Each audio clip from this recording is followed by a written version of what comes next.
자, 이번 시간에는 문화의 새로운 변화에서 새로운 종교의 유행에 대해서 이야기해 보도록 하겠습니다. 자, 학습 목표는 이것이고요. 자, 새로운 종교의 유행에서 일단 예언 사상이 유행을 하게 됩니다. 자, 여기서 왜 예언 사상이 이제 유행을 하게 되느냐? 이 당시는 이제 조선 후기로 오면서 세도 정치가 시작되죠. 그러니까 정치가 굉장히 문란해져요. 그래서 매간 매직이 성행하다 보니까 뭐 예를 들어서 일반 백성들하고 밀접한 관계가 있는 수령들 있죠. 사또. 이런 사람들의 자리를 돈 주고 사거든요. 그럼 이 사람들이 돈 주고 사오면 어떻게 하겠어요? 더 돈을 갖다가 많이 벌기 위해서 농민들 갖다가 착취를 하겠죠. 그러니까 농민들 굉장히 고통스러워요. 그래서 세금도 못 내서 도망 다니거나 이제 이런 사람들이 이제 생겨나기 시작합니다. 그러니까 이런 고통 속에서 사람들이 바라는 건 새로운 세상이 열리길 바라는 이런 마음이 생기겠죠, 자연스럽게. 자, 그래서 이제 이때 등장하는 것이 그 유명한 정감록입니다. 정감록은 이씨 왕조가 망하고 정씨 왕조가 들어선다라고 하는 예언 사상이 담긴 책입니다. 그래서 한때 이제 정조가 그 정조의 라이벌 중에 누가 있었냐면 정후겸이라는 사람이 있었어요. 근데 그 사람도 이런 정감록을 믿고 자기가 왕이 될 거다 이렇게 생각을 했던 사람입니다. 자, 그 다음에 이제 미륵신앙이라고 하는 것이 나타나는데요. 원래 알다시피 미륵불은 중생을 구제하는 이런 부처님이잖아요. 그래서 이 미륵불이 내려와서 우리를 구제해 줄 거야 라는 미륵신앙. 그 다음에 이제 그 무속인을 믿는 무속신앙. 그래서 뭐 굿이나 이런 것들을 통해 가지고 그 복을 빌고 그다음에 화를 떨치는 이런 것들이 이제 나타나기 시작해요. 그러니까 사람들이 불안하고 힘든 그 상황 속에서 이걸 좀 버티기 위해서 이제 만들어진 이런 사상들 이런 것도 이제 유행을 하는 모습을 볼 수가 있습니다. 자, 그 다음에 이제 서양에서 그 천주교가 들어와요. 근데 이제 우리나라는 전 세계에서 유일무이하게 이 종교로 받아들인 게 아니라 학문으로 받아들였고요.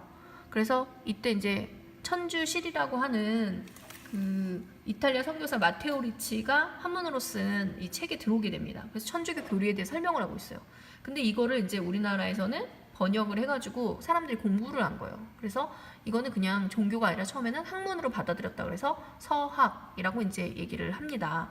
그래서 이게 이제 사람들이 처음에는 그냥 학문으로 그냥 보다가 나중에 이제 믿음이 생기기 시작해요. 그래서 또 전 세계에서 최초로 우리나라에서 그 자발적으로 나한테 세례를 좀 해주세요 해가지고 이승훈이란 사람이 그 중국에 가가지고 거기 중국에 있는 교회에서 세례를 받는 이런 일들이 일어나게 돼요.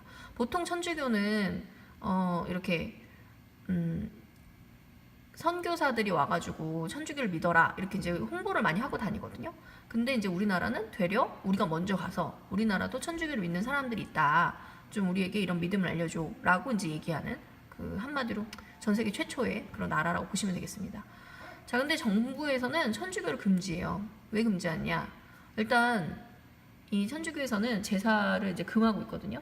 그래서 이제 왜냐면 이제 제사하는 거는 결국은 이제 우리가 천주교에서는 하느님만이 그 유일신이거든요.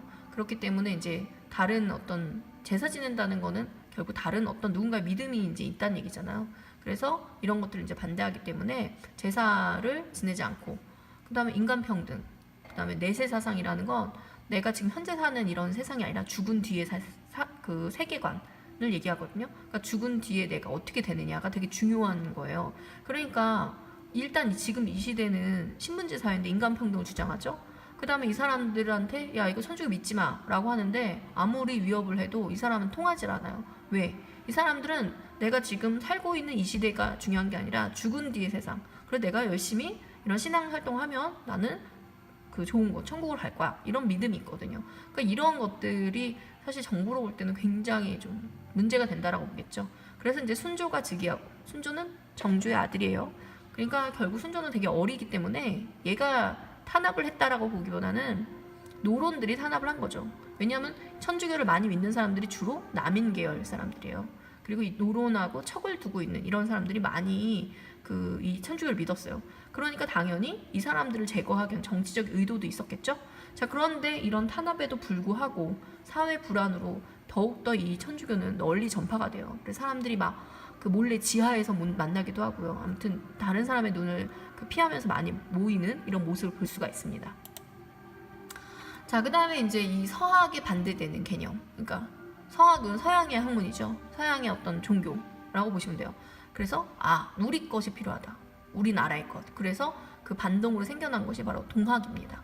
그래서 동학의 창시자는 최재우 선생님이시고요. 이분은 전통신앙에다가 유교, 불교, 도교를 다 퓨전, 융합해가지고 동학이라고 하는 걸 만들게 됩니다. 근데 동학이 굉장히 멋있어요. 일단 동학은 이런 그 교리를 갖고 있거든요. 사람이 곧 하늘이다. 인내천 사상이에요. 사람이 곧 하늘이야 라는 인내천 사상을 가지고 있고요.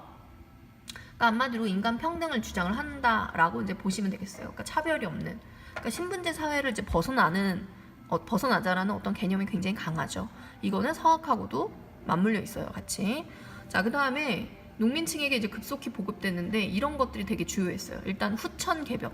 후천개벽은 지금 살고 있는 세계는 선천이에요.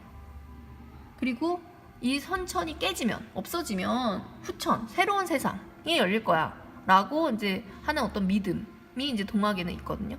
그래서 이제 농민들이 굉장히 좋아합니다. 그 다음에 이제 시천주라고 하는 게 있는데요. 여기서 천주는 우리 하늘에 있는 주인님을 모신다. 근데 이 사람이 멀리 있는 것이 아니라 내 마음속에 항상 가까이 존재한다. 이런 어떤 의미를 갖고 있어요. 그러니까 뭔가 되게 친근하죠. 그러니까 되게 뭐 하느님을 되게 멀리 있는 존재, 그 다음에 나는 만날 수 없는 존재, 이런 가상의 존재가 아니라 내 마음속에 언제든지 하느님이 있어. 친근함. 이런 것들로 이제 사람들이 이제 믿음이 굉장히 급속도로 발전을 하게 됩니다. 그리고 이제 나중에 오면요, 이런 어떤 믿음으로 보기보다는 이제 정치사회 운동으로 발전하게 돼요. 그래서 뒤에 이제 뭐 동학농민 운동 이런 게 일어나는데 그런 거에도 이제 영향을 미친다고 보시면 되겠어요. 그러다 보니까 이제 정부에서는 이 동학이라고 하는 게 뭔가 이런 그 어지러운 사회를 변화시키려고 하는 이런 움직임이 보이니까 당연히 정부에 싫어하겠죠. 그래서 정부가 탄압을 하게 됩니다. 그래서 결국 최재우가 처형이 돼요. 그러면서 이제 제2대 교주가 최시영입니다. 그래서 최시영 때 와서 교리가 더욱더 확대가 돼요. 그래서 그때 이제 동경대전, 용담, 유사 이런 이제 책들도 이제 간행을 하고요. 나중에 물론 이제 최시영도 결국 이제 이런 여러 가지 고초를 겪다가 죽게 돼요. 그러면서 3대 교주가 바로 그 손병희 선생님입니다. 손병희 선생님이 이제 이 동학을 이름을 바꿔요. 뭘로 바꾸느냐? 천도교라고 이제 바꿉니다. 자, 이런 식으로 이제 우리 지금 보시면 조선 후기에 오면서 사회가 불안하고 사람들의 삶이 고통에 이제 쌓이다 보니까 이런 새로운 종교들이 유행을 하게 되고 사람들은 이 힘든 세상을 뭔가 이겨내기 위해서 이런 종교 활동들도 이제 나타나게 되는데 이게 나중에 가면 사회개혁 운동으로까지 발전하는 이런 형태를 가지게 됩니다.